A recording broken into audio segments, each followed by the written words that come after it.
hormati, teristimewa buat rekan-rekan media yang hadir pada kesempatan yang baik ini. Yang pertama tentu kita memanjatkan puji syukur ke pihak Tuhan Yang Maha Kuasa karena masih terus diberikan nikmat sehat hingga pada malam hari ini kita bisa melakukan berbagai aktivitas dan termasuk melakukan preskon pada kesempatan yang baik ini. Yang kedua, kami menyampaikan terima kasih dan penghargaan yang tinggi kepada rekan-rekan media yang telah meringankan langkah atas undangan kami sebagai bentuk dukungan yang sangat berharga bagi institusi Adiaksa. Rekan-rekan media, pada malam hari ini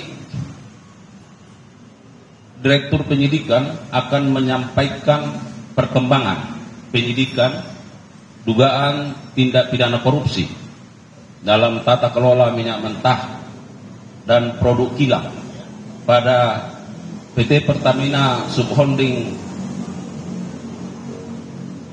dan kontrak kerjasama tahun 2018 sampai 2023. Rekan-rekan media, sebelum Direktur Penyidikan menyampaikan rilisnya, ada beberapa hal yang ingin kami sampaikan, bahwa yang pertama, penyidik pada jajaran Jampitsus dalam perkara ini sesungguhnya telah melakukan pemanggilan dan pemeriksaan setidaknya terhadap 273 saksi dan ada 16 ahli dari berbagai latar belakang keahliannya. Dan beberapa waktu yang lalu, sebagaimana kita ketahui, 9 orang sudah ditetapkan tersangka dan saat ini berkas perkaranya sudah dilimpahkan ke tahap penuntutan. Dan kita harapkan dalam waktu dekat akan bisa dilimpahkan ke pengadilan oleh jaksa penuntut umum. Dalam perkembangannya, dalam pemeriksaan terhadap 273 saksi, bahwa penyidik menemukan fakta-fakta terkait dengan adanya keterlibatan berbagai pihak lain. Oleh karenanya, penyidik tentu setelah melakukan pendalaman, maka dilakukanlah pengembangan penyidikan. Dan penyidik beberapa waktu telah melakukan ekspos terhadap perkara ini. Bagaimana nanti hasilnya, Direktur Penyidikan akan menyampaikan kepada kita semua. Oleh karenanya, rekan-rekan media, mari kita simak bersama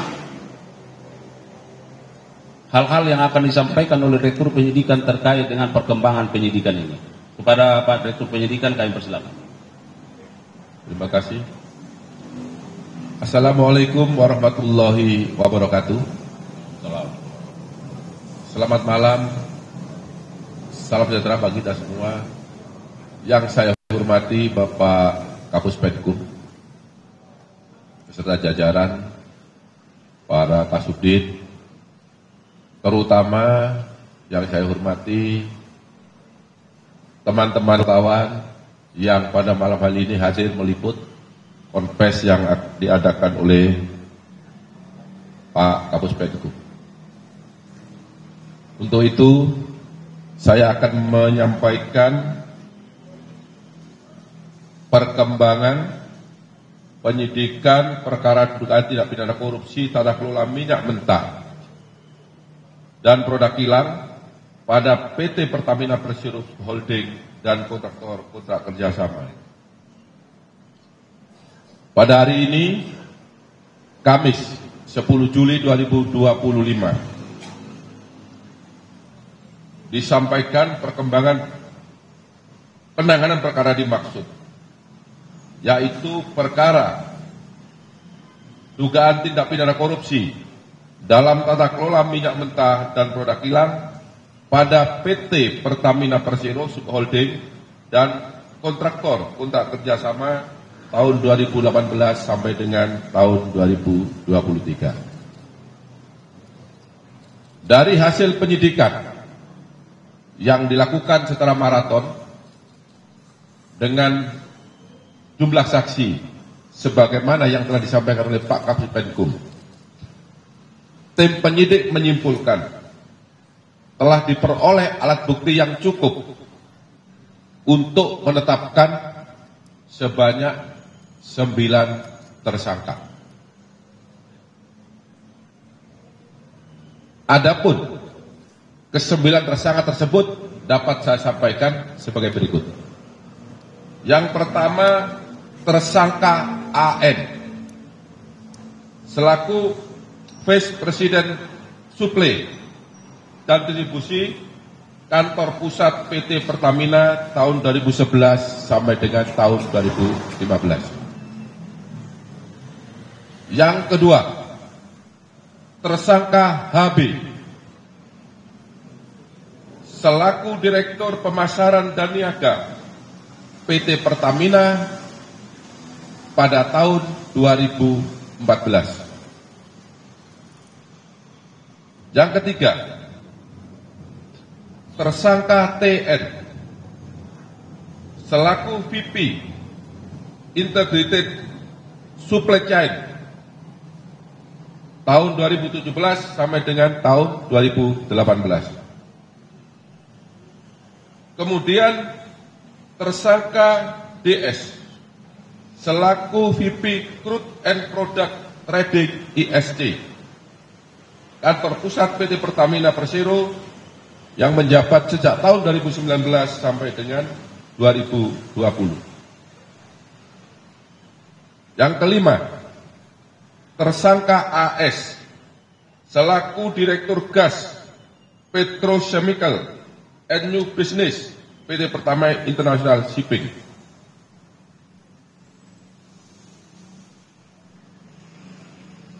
Kemudian yang keenam, tersangka HW selaku mantan SVP Integrated Supply Chain tahun 2018 sampai dengan tahun 2020.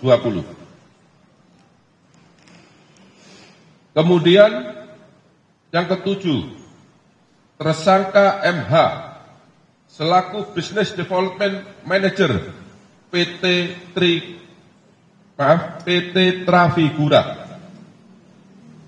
yang menjabat tahun 2019 sampai dengan tahun 2021. Kedelapan, tersangka IP selaku Business Development Manager PT Mahameru Kencana Abadi. Kesembilan, tersangka MRC selaku Beneficial Owner PT Tangki Merak dan PT Orbit Terminal Merak. Untuk para pejabat di PT Pertamina, sebagaimana yang saya sebutkan tadi, karena yang bersangkutan beberapa kali menjabat di tempat yang berbeda, maka tidak saya sebutkan jabatannya satu persatu. Bahwa masing-masing tersangka tersebut telah melakukan berbagai penyimpangan yang merupakan perbuatan melawan hukum dan tata kelola minyak yang mengakibatkan kerugian negara maupun kerugian perekonomian negara. Adapun penyimpangan tersebut dapat disampaikan sebagai berikut. Yang pertama, penyimpangan dalam perencanaan dan pengadaan ekspor minyak mentah. 2. Penyimpangan dalam perencanaan dan pengadaan impor minyak mentah. 3. Penyimpangan dalam perencanaan dan pengadaan impor BBM. 4. Penyimpangan dalam pengadaan sewa kapal. 5. Penyimpangan dalam pengadaan sewa terminal BBM PT OTM.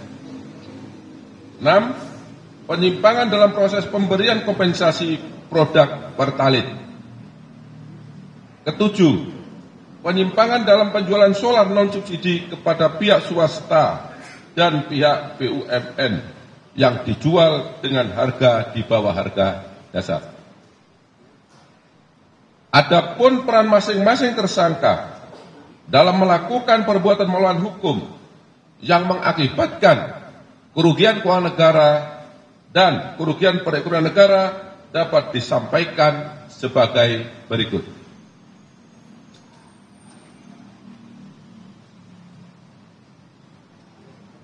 Tersangka AN memiliki beberapa peran, yaitu melakukan proses penyewaan OTM secara melawan hukum dengan menghilangkan hak kepemilikan Pertamina dan harga yang tinggi di dalam kontrak pengadaan. Bersama dengan tersangka HB melakukan proses penunjukan langsung kerjasama sewa TBBM Merak secara melawan hukum. Melakukan negosiasi harga sewa dengan mengakomodir nilai sewa yang mahal, yaitu sebesar 6,5 USD per kiloliter dengan menghilangkan skema pembelian aset PT UTM. Selanjutnya, melakukan proses penjualan solar di bawah harga dasar secara melawan hukum kepada pihak BUMN dan pihak swasta.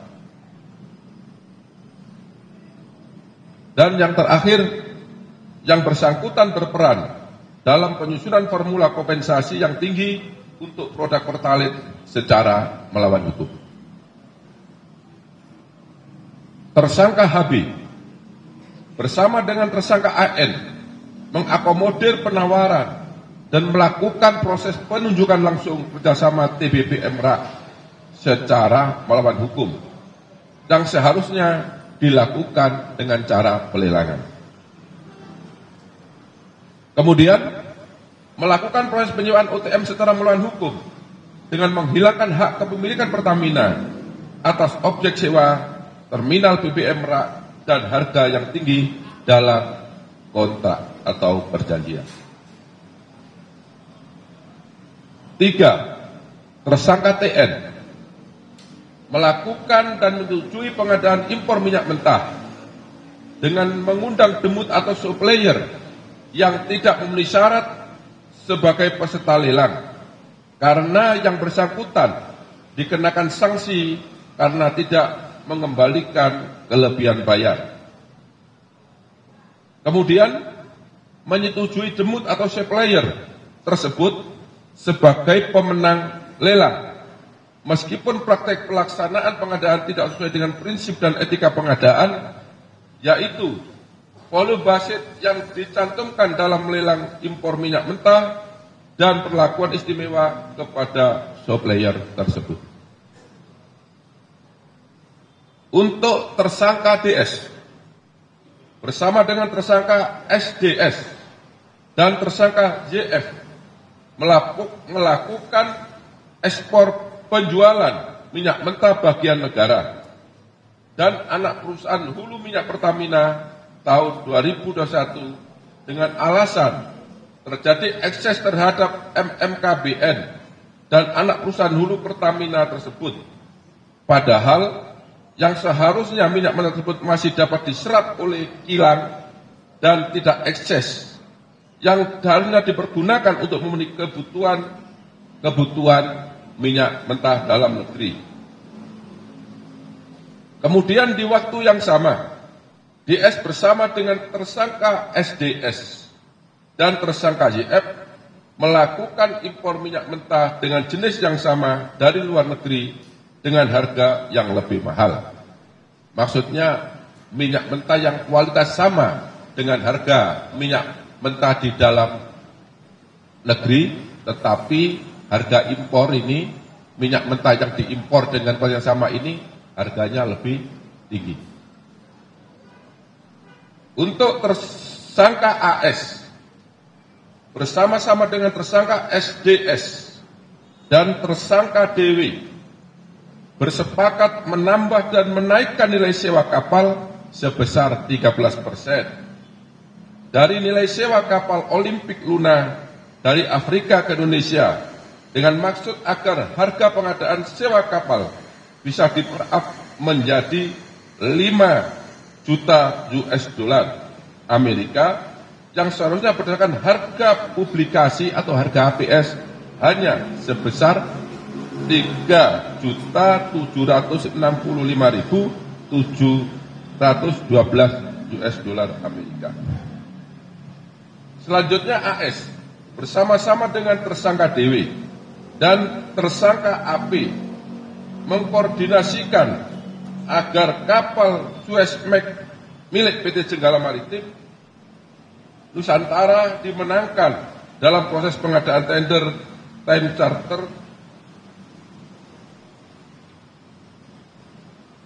di PT Pertamina International Shipping dengan cara mencantumkan syarat yang hanya bisa dipenuhi oleh kapal Suezmax milik PT Jenggala Maritim Nusantara. Kemudian tersangka HW melakukan kesepakatan dengan tersangka MH dan tersangka EC untuk melakukan penunjukan langsung kepada Trafigura Asia Trading sebagai penyedia dalam pengadaan produk gasolin untuk kebutuhan semester pertama tahun 2021. Padahal seharusnya pengadaan tersebut dilakukan melalui proses lelang khusus, di mana semua mitra atau demut diundang untuk mengikuti tender atau lelang.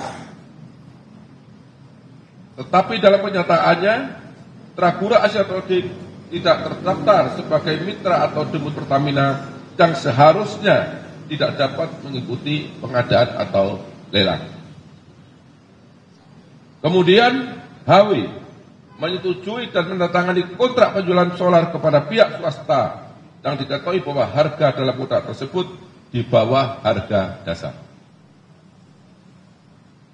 Yang ketujuh, tersangka MH bersama-sama dengan tersangka HW dan EC bersepakat memenangkan kepada Trafigura Asia Trading dengan penunjukan langsung secara melawan hukum dalam pengadaan produk gasolin untuk semester pertama tahun 2021, yang mana diketahui bahwa Trafigura Asia Trading tidak terdaftar sebagai mitra atau demut di PT Pertamina Patraniaga yang seharusnya tidak dapat mengikuti atau tidak dapat diikutsertakan sebagai peserta lelang atau pengadaan.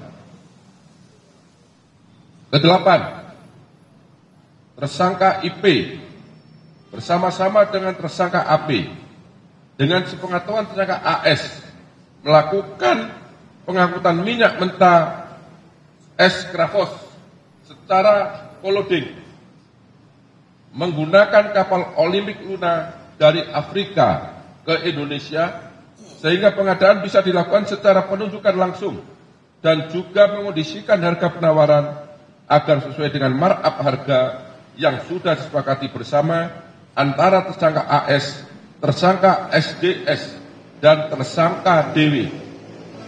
Sehingga dari selisih harga tersebut mengakibatkan kemahalan harga sebesar 15 aplikasi atau nilai HPS, dan tersangka DW mendapatkan keuntungan sebesar 3% dari nilai selisih tersebut.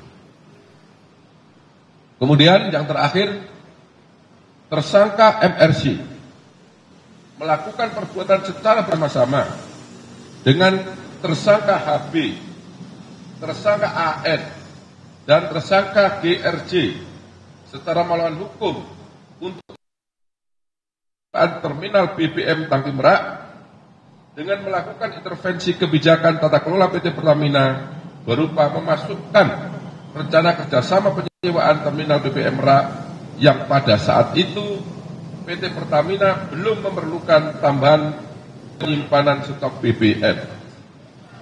Kemudian menghilangkan skema kepemilikan aset terminal BBM Merak dalam kontrak kerjasama serta menetapkan harga kontrak yang sangat tinggi. Para teman-teman wartawan yang saya hormati, ini tadi sebagian perbuatan material yang dilakukan oleh para tersangka, tetapi belum saya seluruhnya kita sampaikan di sini karena sangat banyaknya perbuatan-perbuatan yang dilakukan oleh para tersangka tersebut.